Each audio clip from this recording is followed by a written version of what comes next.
মানুষ আর একটা পশুর মধ্যে পার্থক্য কী হলো? একটা কুকুর কিন্তু বিয়ে করে না।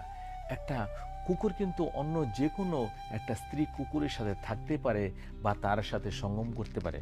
কিন্তু আমাদের তো মানুষের তো বিয়ে শাদী হয়, তার তো একটা স্বামী হয় বা সেই স্বামী স্ত্রী হয়। তারপরেও কেন অন্যের দিকে দৃষ্টি যায় বা অন্যের সাথে কামনায় লিপ্ত থাকে?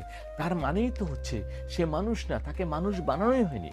তার দেহ তো ভগবান মানুষ দিয়েছে, কিন্তু তার যে দায়িত্ব ছিল বাবা মায়ের তাকে মানুষ করা, সেটা কিন্তু হয়নি। এই দোষের জন্যই কিন্তু সে তো নরকে যাবে, তার বাবা মাকেও নরকে যেতে হবে, কেননা তুমি তোমার সন্তানকে মনুষ্যত্ব দিতে পারোনি। তো এই সমাজের মধ্যে আপনি অনেক নারী পুরুষ দেখবেন যে মনুষ্য শরীর পাওয়া সত্ত্বেও তাদের মধ্যে মানুষের মতো কোনো জ্ঞান বিবেক বুদ্ধি নেই। সেটা চেষ্টা করবেন আপনার সন্তানকে মানুষ বানানোর জন্য। হরে কৃষ্ণ, হরে কৃষ্ণ।